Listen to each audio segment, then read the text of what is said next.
Hello दोस्तों, welcome back to my channel. मेरा नाम है विशाल। आज हम एक ऐसी मूवी को एक्सप्लेन करेंगे जो साउथ कोरिया की है। ये मूवी एक वायरस कॉन्सेप्ट पे बेस्ड है और इसमें एक फादर एंड डॉटर का रिलेशन टच दिखाया गया है एंड सेक्रीफाइस भी। मूवी स्टार्ट करने से पहले आप सभी से एक हम्बल रिक्वेस्ट है कि अगर आपको मेरी एक्सप्लेनेशन अच्छी लगे तो प्लीज़ सब्सक्राइब एंड लाइक ज़रूर करें हमारे चैनल को। तो मूवी स्टार्ट करते हैं। हम देखते हैं कि एक ड्राइवर अपनी गाड़ी टूल बूथ पे लेके आता है और उस पे सैनिटाइज़र और कुछ केमिकल्स छिड़कते हैं और ड्राइवर के पूछने पे पता चलता है कि बायोटेक डिवीज़न में कुछ लीकेज हो गया है, तो उसके लिए ये सब हो रहा है। जब वो ड्राइवर आगे जाता है तो गलती से एक हिरन की एक्सीडेंट हो जाती है उससे, बट कुछ टाइम बाद वो हिरन एबनॉर्मली तरीके से उड़ जाता है और उसकी आइज़ स्ट्रेंज दिखती है। देन हम सिक वू को देखते हैं। ये एक बड़े फार्म कंपनी के फंड मैनेजर होते हैं और इन्होंने कुछ दिन पहले ही ज्वाइनिंग किया होता है। ये थोड़े डिस्टर्ब होते हैं बिकॉज इनकी फैमिली में थोड़ा प्रॉब्लम होता है एंड ये डिवोर्स देने वाले होते हैं अपनी वाइफ को। इनकी एक बेटी भी होती है। बेटी को टाइम ना दे पाने के कारण सुजैन अपनी मम्मी के साथ रहना चाहती है। तो सुजैन अपने पापा को कहती है कि मुझे मम्मी के पास जाना है क्योंकि नेक्स्ट डे उसका बर्थडे होता है। तो सीक वू सुजैन को लेके भूषण के लिए निकलते हैं। बीच रास्ते पे एक बिल्डिंग में आग लग जाती है एंड नेक्स्ट सीन में हम देखते हैं कि ये लोग स्टेशन पहुंच जाते हैं। यार, यहाँ के स्टेशन एंड ट्रेन कितने साफ़ एंड पॉश लगते हैं। काश हमारे यहाँ भी ऐसा होता। एनीवे, हम यहाँ कुछ लोगों को देखते हैं। ट्रेन के स्टाफ, कैप्टन, एक स्पोर्ट टीम, दो बूढ़ी बहनें, एक हस्बैंड एंड वाइफ जिसमें वाइफ प्रेग्नेंट होती है एंड पैसेंजर्स ऑल्सो। ट्रेन चालू होने के पहले एक लड़की भाग के अंदर आ जाती है और ये इन्फेक्टेड होती है। फिर ट्रेन चलने लगती है और पता चलता है कि एक पागल सा इंसान टॉयलेट रूम में बैठा है और ये कुछ कहता रहता है कि सब मर जाएंगे। फिर ये इन्फेक्टेड लड़की जॉम्बी बन जाती है और एक स्टाफ को गले में काट के इन्फेक्टेड कर देती है। और वहाँ एक बोगी में स्पोर्ट टीम होती है और उन्हें भी ये लोग काटने लग जाते हैं। फिर धीरे धीरे सारे बोगी में वायरस फैलने लग जाता है और स्टाफ आके लोगों को पीछे जाने के लिए कहते हैं। और यहाँ सीक वू अपनी बेटी को ढूंढने लगता है। तभी पीछे से बहुत सारे लोग आने लगते हैं और भागने लगते हैं और उनके पीछे बहुत सारे ज़ॉम्बीज़ भी आने लगते हैं। फिर वॉशरूम के पास एक कपल फंस जाता है और फिर वो कपल जब आते हैं, सीक वू दरवाज़ा बंद कर देता है एक इंसान के कहने पे, बट फिर खोल देता है। इन ज़ॉम्बीज़ के पास कोई दिमाग नहीं होता है। फिर ये कांच के डोर पे पेपर चिपका देते हैं जिनसे ये लोग दिखाई नहीं देते इन्हें और शांत हो जाते हैं। यहाँ हीरो का कैरेक्टर दिखता है। सीक वो सिर्फ अपने बारे में सोचता है, दूसरों के कोई परवाह नहीं होती उसे। देन हमें न्यूज़ मिलती है कि लास्ट स्टेशन भूषण नहीं डाइजॉन होगा। सीक वो एक लेफ्टिनेंट को फ़ोन करता है और पूछता है कि डाइजॉन में हम उतरेंगे, सो डाइजॉन सेफ़ है या नहीं। तो उसे वहाँ पता चलता है कि वहाँ आर्मी लोग इन्हें क्वारंटाइन करेंगे और इनके ऊपर टेस्ट एंड एक्सपेरिमेंट होंगे। देन सीक वू स्टॉक मार्केट की इन्फॉर्मेशन देने के बदले में उनसे हेल्प मांगता है और कहता है कि वो इन्हें निकाले वहाँ से एंड लेफ्टिनेंट मान जाता है और उनसे कहता है कि दूसरे दरवाजे की तरफ से स्टेशन में निकले। फिर ट्रेन डाइजॉन पहुंचती है और वहाँ कोई नहीं होता, पूरा स्टेशन खाली होता है। फिर सब धीरे धीरे वहाँ से आगे बढ़ते हैं उतर के। सीक वू अपनी बेटी को लेके दूसरे गेट से जाने लगता है। तभी वो पागल भी उसके पीछे आने लगता है क्योंकि उसने सीक वू की बातें सुन ली थी। जैन अपने पापा को कहती है कि आप सिर्फ अपने बारे में सोचते हो, इसलिए मम्मी भी आपको छोड़ के चली गई। यहाँ जैसे ही सारे लोग बाहर के लिए सीढ़ी से उतरने लगते हैं, वैसे ही सारे आर्मी के लोग इनके पीछे भागने लगते हैं क्योंकि वो भी इन्फेक्टेड हो जाते हैं और सबको काटने लगते हैं। फिर सब ट्रेन की तरफ भागने लगते हैं और यहाँ सीक वू को कॉल आता है और उसे पता चलता है कि सारे आर्मी भी इन्फेक्टेड हो गई है। फिर एक बड़ा सा कांच का डोर लॉक कर देते हैं और आगे से सारे लोग ट्रेन में जाने लगते हैं। बट कुछ देर बाद ज़ॉम्बीज़ कांच तोड़ के ऊपर से ट्रेन में गिरने लगते हैं और फिर काटने लगते हैं सबको। फिर ट्रेन चलने लगती है और हमारे हीरोज़ भी चढ़ जाते हैं। देन कैप्टन कंट्रोल रूम से पूछता है कि ट्रेन को कहाँ रोके। देन भूषण स्टेशन में परमिशन मिल जाती है। यहाँ सुजैन और एक प्रेग्नेंट लेडी एंड एक पागल और एक बूढ़ी सी औरत रहती है। वो जल्दी से वॉशरूम में खुद को लॉक कर लेते हैं ज़ॉम्बीज़ से बचने के लिए। दूसरी तरफ सीगवू और एक स्पोर्ट लड़का और वो प्रेग्नेंट लेडी के पति ये अलग जगह फंस जाते हैं। देन ये कॉल करते हैं तो पता चलता है कि लेडी और बच्ची बोगी नंबर 13 में फंसे होते हैं और ये लोग बोगी नंबर 9 में फंसे होते हैं और बाकी लोग बोगी नंबर 15 में होते हैं। फिर ये लड़ने और बोगी नंबर 13 तक पहुंचने के लिए रेडी हो जाते हैं। फिर हम देखते हैं कि ये सब उन ज़ॉम्बीज़ को मारने लगते हैं और उनसे लड़ने लगते हैं। तभी एक टनल आती है तो पता चलता है कि इन्हें सिर्फ रोशनी में दिखता है। टनल में अंधेरा होता है, उसी कारण ज़ॉम्बीज़ इन्हें देख नहीं पाते।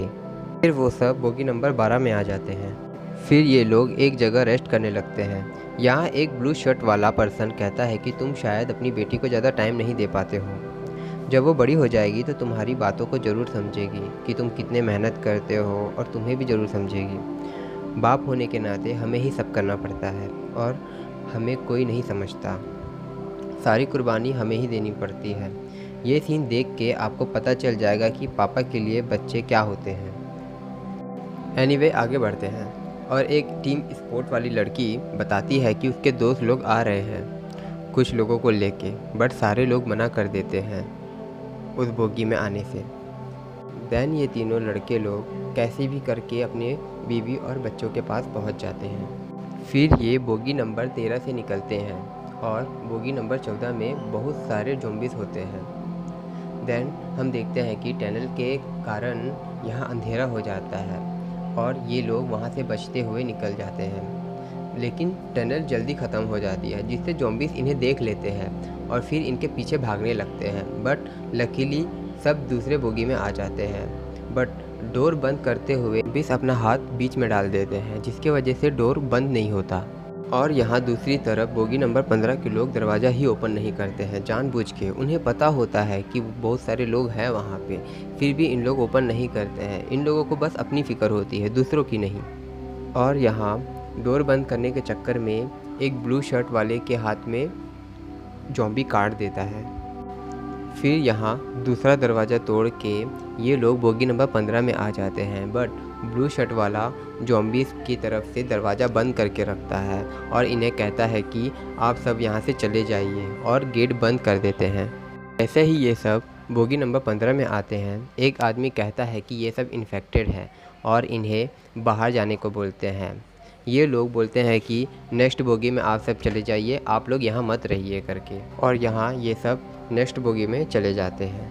पर थोड़ी देर बाद एक बहन अपनी दूसरी बहन को देख के ज़ॉम्बीज़ की तरफ से दरवाज़ा खोल देती है और सारे ज़ॉम्बीज़ अंदर आ जाते हैं। दूसरी तरफ सीकवू और उसके साथ जो रहते हैं वो लोग डर के एक जगह बैठ जाते हैं। यहाँ सीकवू अपनी बेटी को प्रॉमिस करता है कि तुम अपनी मम्मी के पास ज़रूर पहुँचोगी और उनसे ज़रूर मिलोगी, मैं ये प्रॉमिस करता हूँ।